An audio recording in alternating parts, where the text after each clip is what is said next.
Let's head over to Seattle. Let's stick on the West Coast with Washington. By the way, look, when we came out with our video and we talked about, Jed Fish and, what he kind of means to that program going over to Washington, we kind of put out our video and you guys should check it out. And, I think it was a pretty good dive into the hiring of Jed Fish. We didn't really get a chance to talk a lot about the coaching staff there. We really didn't. Brennan Carroll, NFL guy. Steven Belichick, NFL guy. Del Rio's been brought in. I mean, like, this staff and, a team like Washington that has had an emphasis on developing. I mean, when I say developing NFL talent, I mean developing really good NFL talent very consistently, like over exceeding the expectations that the 3-star ratings that these kids have been brought in. Like, at Washington, people like to talk about Iowa as like development university, whatever. Washington, as a program, in my opinion, has done the best job elevating the talent of their players around them. And I'm not just talking about this because of last year. I'm talking about this, not necessarily when Jimmy Lake was there, but when Peterson was there, right? As well as DeBoer.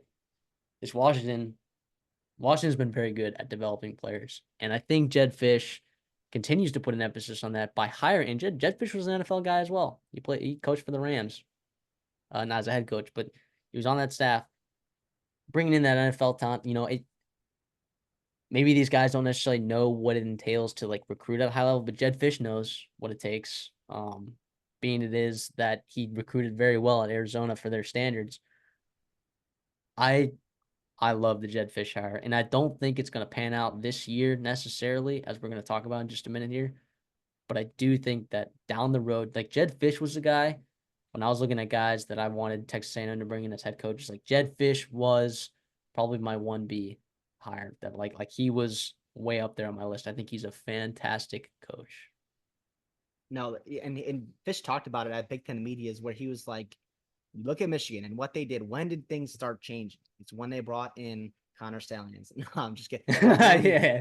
they brought in NFL coordinators and if you want to cheat and or have NFL experience, who better to bring in than a Belichick, right? I mean, when Steve Belichick is done. No, but anyways, you got Belichick, you got Brendan Carroll, the emphasis there. I love it. That's a great point to bring up and start us off here.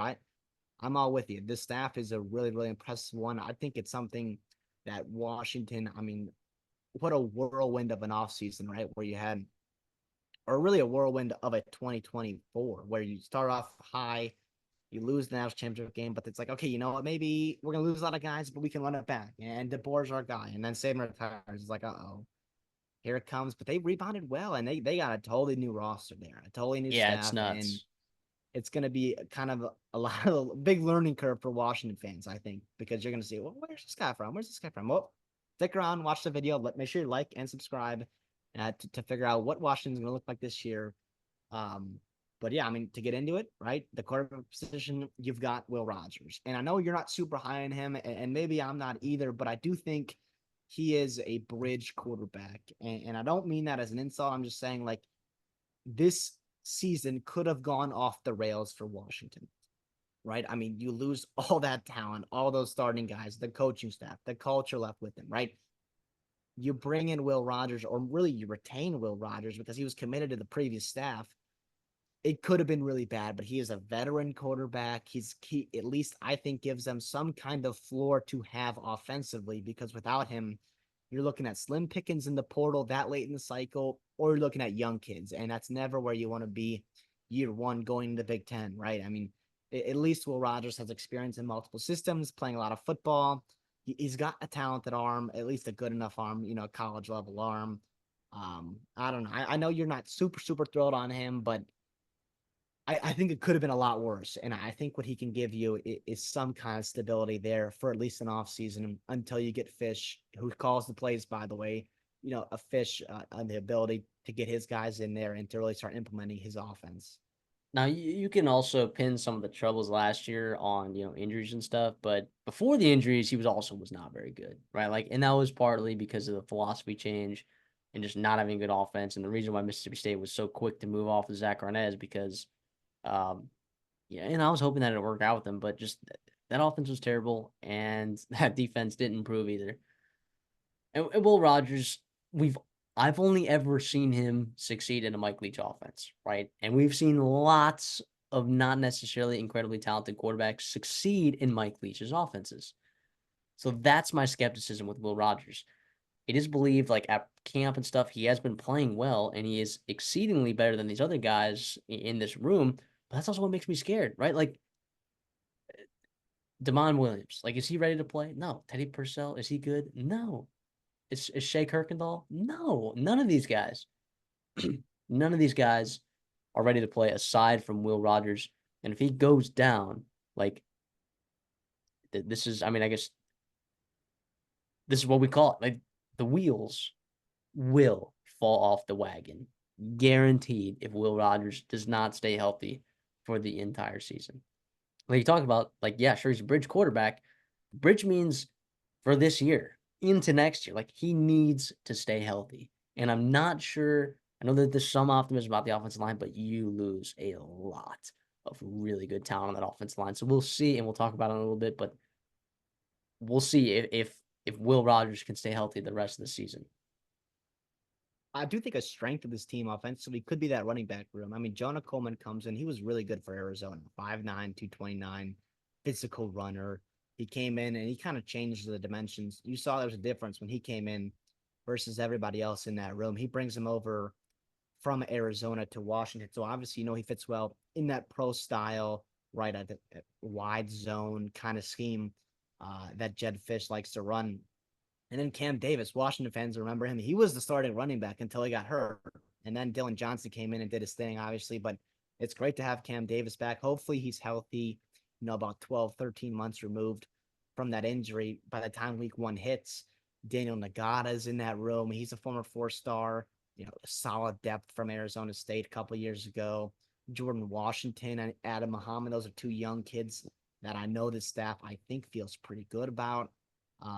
And it's a pretty good place to be at in year one, especially if Will Rogers goes down. But also to keep him upright is to have a good to stop a good pass rush is also nice to have a good running game, and that's how you can help. Maybe if you've got an inexperienced pass blocking offensive line, if you can run the football, 30 times, 35 times a game and feel good about it, that's a really good sign. Yeah, I'm second everything that you said right there. And just go straight to the wide receiver room.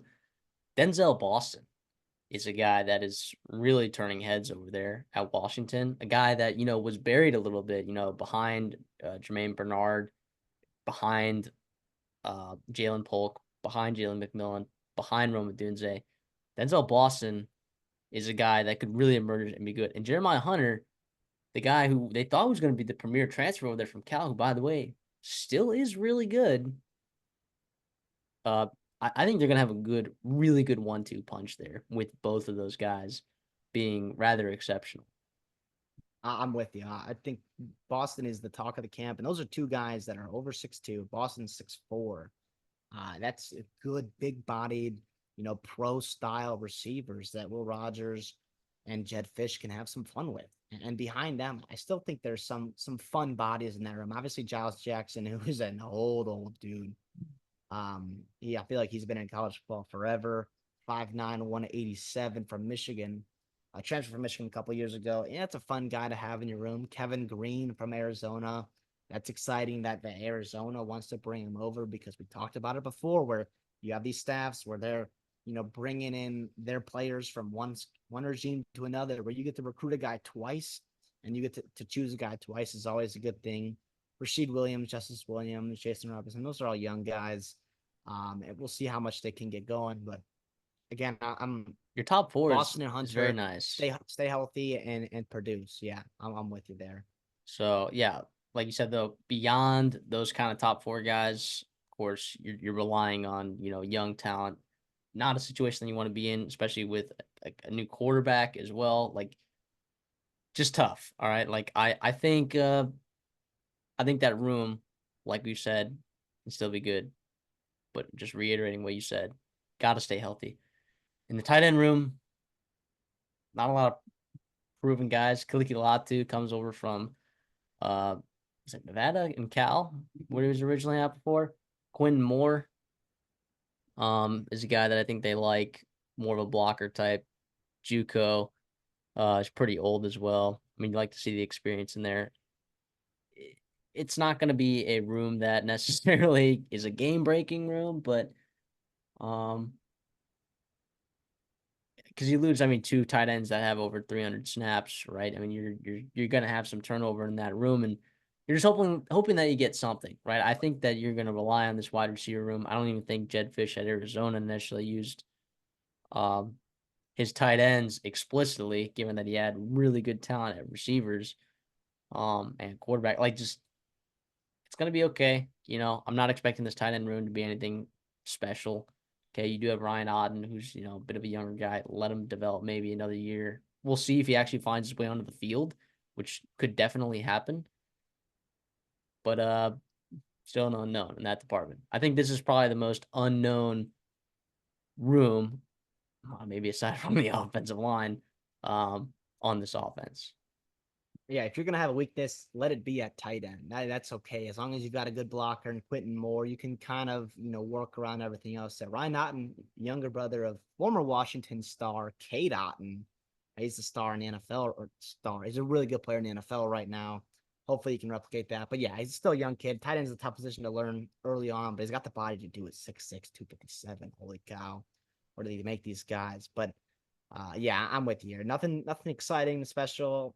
If Latu and Otten can be a nice receiving duo, that would be really nice, but that's kind of gravy. I don't quite expect them. That old line, though, I mean, listen, you lose all five guys, right? To the Yeah, tackle, the and they were tackle's the so NFL, good. and the Joe Moore, yeah, the interior guys to the SEC. It's going to be tough. But here's what I'll say. So guard Memelar, right? He was supposed to be that left guard last year. He got hurt last year, so he's battling back from injury. He's probably going to be a left guard there. Everywhere else, you got transfers, you've got bat pieces, young guys, inexperience. We'll see. So Maximus McCree, he does have experience at Maryland and JUCO, a lot of experience there, I guess. But again, how is he going to transfer over? He wasn't great at Maryland. So we'll see how he does in year one. If you want him to step in and be your left tackle, that's not something that you really want to be at, right? Tyatali, right? In-state kid, which is nice, coming in from Portland State. The problem is Portland's a big time drop off in competition. At least he's got the body. He's 325 pounds, which is really nice to see. He also has flexibility in terms of he's played guard, he's played center, he's played tackle, right? So he's done all that for Portland State there. Enoch Vimahi, right, coming over from Ohio State. Listen, I don't have super high expectations for him. He's a former 4-star kid, right? But he's got a Big Ten body at least. And so he can be competitive, or he can compete for that job, with Finau, with Hatchet and whatnot. So I guess we'll see. But I don't know. Well, what do you see? What do you see? I mean, how does everyone have San Diego State lineman transfer? Well, listen, I'll say this. Everyone has the San Diego State transfer, and everyone feels good about it. I mean, apparently he looked good in spring. I don't get it. This team was terrible last year. And, 2 straight off seasons, you've seen a bunch of their tackles just get blocked and to Power 5 schools, and people are applying on him. He committed to Kalen DeBoer, and so you feel pretty good about that. And by the way, Brendan Carroll is an O-line guy. Like, he is pretty good at developing and placing guys in good spots for an offensive line. So I guess we'll see. But again, you're just going to replace so much talent, so much experience. It's going to be tough, especially early in the season where you have to start hot. You're going to have like continuity and chemistry issues potentially. So yeah, it kind of is what it is. Yeah, it definitely is what it is. And it is so important that they protect Will Rogers. It is Yeah. so important. I don't feel great about this offensive line, to be honest. Uh, relying relying on the transfer portal, and I mean, as a party could be good, right? I think like in the second half of the year, I think he beat out whoever that other tackle was at San Diego State, Christian Jones, I think was his name, and he ended up playing pretty decent down the stretch there for San Diego State, but he wasn't the better of the two tackles that transferred out of San Diego State. I don't know. I don't know, man. And relying on a transfer from Portland State, I I don't know enough about TT Ollie, but all I know is that you cannot be relying on the transfer portal to fix your offensive line, and losing guys like 5 guys that are legitimate guys that are talented enough to play in the NFL or at least try out for teams is just devastating. Which is why I don't think I just don't think it could be a rough year for this Washington offense, especially considering that they had just an absolutely historic offense with Michael Penix, dude. I mean, the list goes Parker Brailsford. I mean, Fatano, just man. Fatano was so good. Batanu, and then I mean, Rosen Rosenblum or Rosengard, whatever his name was, he was so good as well. Just it really is disappointing. But this does not mean that we're not high on Jedfish for the future, right? Like I think you need to invest in Jedfish, and I thought that that was a great hire given the kind of tough situation that you're put in when Kalen DeBoer leaves, right? That's a really tough spot to bounce back from. And I also like that several Arizona players follow him, not because, like you said, these coaches get to recruit a guy twice, and they get to bring their guys that they know that they can trust, but also just the guys coach they trust Jed Fish, you know? Like I think it goes kind of both ways there. Let's move over to the defense, being coached by Steven Belichick. The biggest problem that I have with this defense, because honestly, I'm okay with the linebackers. I could be convinced that the secondary is okay too, but the defensive line, I mean, losing Braylon Trice. Let me try to quantify this for a second. Braylon Trice had 80, 80 pressures. He had 80, literally 80 pressures. You know, like I cannot even comprehend. I can't even begin to explain to you how many that is. Like I I'm gonna look up like all like the edge rusher pressures and find out because that had to be the most in college football. There's no way that there were more than a couple people even in that vicinity of having 80 pressures. Like the and putting pressures is important. You know, obviously not everything turned into a sack for Brilliant Trice. I mean, he still had a ridiculous. Yeah, he had 9 more pressures than Elijah Roberts. He had almost 20 more pressures than Jared Verse. He had almost 20 more pressures than Latu, Gabriel Murphy, Kamon Rucker, Caden Woolard, Chris Braswell, Jalen Green. I mean, Dallas Turner. He had 30 more pressures than Dallas Turner. I only played one more game. No, no, yeah, he was so good and so valuable. Where he also played so many snaps, 900 plus snaps. I know they played 15 games, but still, that is incredible durability and reliability that they had down in and down out to give you that kind of production. It's going to be tough. The guy that's going to try to replace him is Isaiah Ward and Zach Durfee. Listen, I like Zach Durfee, and I've been high on him for a while. He's a Sioux Falls guy, and obviously, DeBoer, Sioux Falls legend. So that's kind of the connection there. But he was out of eligibility, or the NCAA didn't let him have eligibility last year for whatever reason. I mean, the NCAA does what it does, right? He had to sit out most of last year, and they like him a lot. They liked him on the last staff. This staff likes him as well. 6'5", 256. Him and Ward and some other guys there. Russell Davis, Vi Tunafini, Lance Holtzclaw. Maybe early downs, a guy like Deshaun Lynch can play and set the edge there, or stopping the run. But yeah, it's going to be tough to create his kind of production, to replace his production, excuse me, in the aggregate. Yeah, it's a lot, man. It's a lot to ask. It really is. But those guys, they'll try to do it. I don't know if they will. Javon Parker on the interior, he waited his turn. Now it's his turn, to be relied upon more. We'll see how Sebastian Valdez, produces on this, higher level of competition coming from Montana State. Yeah, it could have been worse, but it was really good last year, and a lot was made of that offense. But that defense played well in big spots too, big spots, and it's not easy to just replace guys like Trice and Fatui and Afoa, like all those guys. I'm just good players for you for a long time, and it's not going to be easy. Yeah, we'll see. I mean, I think you return to New Ufi, who also had like 27 pressures as well on his own accord. I mean, it's a lot of wait and see for me for this defensive line. Just I believe in Russell Davis. Um, I believe in Isaiah Ward. Those guys coming over from Arizona. Jaden Wayne coming over from Miami. I know he's a pretty talented guy as well. Very young. Uh, there's talent on this defensive line. I think. Just I'm not sure if I feel great about it, especially in that interior. Don't know really what you're gonna be doing to plug up the run there.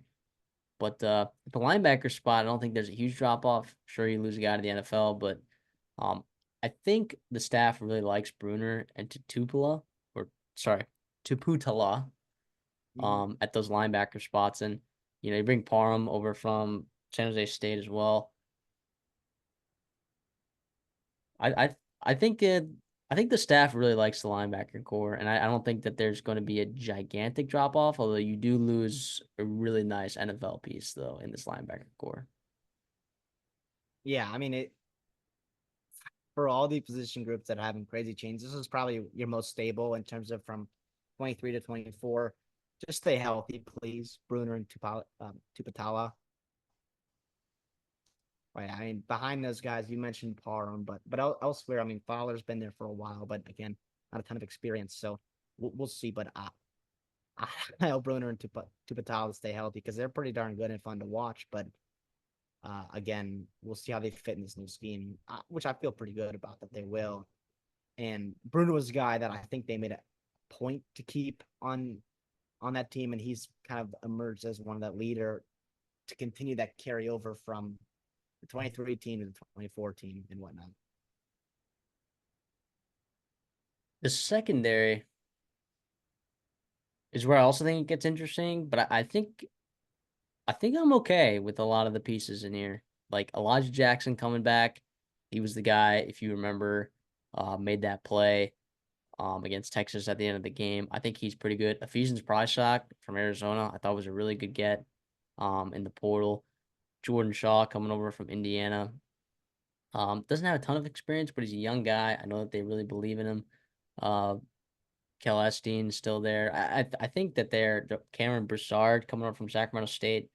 I think that there's some pieces here that can be had. I still have a question about how it's all going to come together. And I do think that that secondary last year, when we talk about some like teams that are really good at pressuring the quarterback, and teams were throwing the ball a lot in Washington because teams were playing behind the sticks. Like I think they're playing from behind a lot of times. I think teams only ran the ball 44% of the time against Washington, right? Because they had to throw the ball. And the secondary was tested a lot, but also they were able to get to the quarterback a lot. So I'm interested to see what Steven Belichick. I think Steven Belichick is a good coach. I don't think it's necessarily one of those nepotism bombs where Bill Belichick just hired his kid because it was his kid. I think Steven Belichick has earned a lot of credentials and he has a good resume and he is a good coach. Unlike other coordinators that have been hired, because their Brian dads are Ferentz. because their dads are coaches of specific teams. Uh, we'll see how he gets creative with this secondary, and I'm excited to see. I think it can be okay. I really do. I'm not sure if that's how you feel or not, but I think it can be all right. I like this group in terms of the talent, the length. I think these are what Belichick likes at playing aggressive press man. The problem is if you're playing aggressive press man, you do not want to have to hold up very long, right? So if you cannot get to the quarterback like they did so well last year, you could start getting into spots where you could get really picked apart. Justin Harrington, a guy that you mentioned, 6'3", 210. He started at Oklahoma before he got hurt. It's a good group. Broussard 6'3", Prysock 6'4". I mean, a lot. These guys are length. They're athletic. They're long. It's exactly what you want for Belichick's defense in year one. You couldn't have asked for much more guys. Um, and I think you have a couple of returning starters for that team, which is nice. But Tristan Dunn 6'4". I mean, it's a pretty nice room to walk into, I guess. And you supplement with some nice talented pieces in the portal. You bring over Price like from Arizona. It could be a lot worse. It's going to be about like this D line might make this group look worse than it actually is. I think it's a pretty solid group, and I'm hoping that the defensive line can get some pressure so that this group can really be aggressive and take advantage and maybe create some turnovers, especially early on in the season. So now let's talk about their schedule, right? Because talk about their team. Can they win football games with this schedule? The over-under win total is at 6.5, and is juiced to the under. You got Weber State, sorry, at home week 1, Eastern Michigan home week 2, and Washington State. Is that neutral site? I No, have it it's written. it's at well, it's in Pullman, I think. It's at Washington State. It's in Pullman. Okay. Because for some reason I had it written down as neutral site, and I'm like, there's no way. All right, thank you for correcting me there. Northwestern at home, Rutgers on the road, Michigan at home, Iowa on the road. Then you get a bye week before you play Indiana on the road, USC at home, at Penn State, UCLA at home. Then you get a bye before you play at Oregon. Um, maybe you wish those buys were spread out a little bit more. I don't think everyone needs a bye. I mean, well, everyone can use a bye week 13, but I think it would have been nice to have that spread out a little bit more. I think there's a lot of winnable games on the schedule. But when I look at it, like I think about the possibility of derailing, the possibility of this offensive line being not good. And I'm looking at some of these teams they're playing from the Big Ten. I'm seeing some really good defensive lines that they're playing. Oregon, Penn State, Iowa, Michigan, Rutgers. I mean, I thankfully, like a lot of their winnable games are very early, right? This is a team that could start 4-0, 5-0 with the Weber State, Eastern Michigan, Washington State, Northwestern, and Rutgers, right? You could start 5-0, and then all of a sudden you got to just find 2 more wins, right? But then after you play, like playing your first 7 weeks of the season before a bye, can have some wear and tear on you for sure. And especially after you play Michigan and Iowa, I'm just worried because you're still gonna have to find some wins near the end of the season in order to hit this win total of over. I'm gonna have to go under here 6.5. I think there's a chance that they don't make a bowl game. And this is not like a TCU situation. Like this is like very different situation. I don't want people to think that this was like TCU where like I think these are very different situations from TCU to Washington. Yeah. I mean, Washington's literally moving to a new conference. They have a new coach. They lose their entire offensive line. I think it's a very different situation, but I also don't think that they're going to win 7 games. So I'll take the under 6.5, and I don't think I'd bet that at that juice. It's a lot. I think it's like a minus 132s. I think you can get a 115 somewhere, but I would think about 115. But I don't be taking it at minus 132, guys. Do yourself a favor. No, I'm with you here. I'm under for all the reasons you said. You kind of nailed it there, and just the depth, man. The depth. You're gonna have to win some games in October and November, and it could be tough because of the depth problems, and also that bye week, week 13, just useless, man. To me, it feels useless because Oregon is really good. You don't need a bye week to gear up for that game. Probably gonna lose the game anyways. You'd like that, maybe early November to regroup and be able to compete against USC and Indiana and UCLA. I don't know, or even compete against Iowa potentially. I don't know.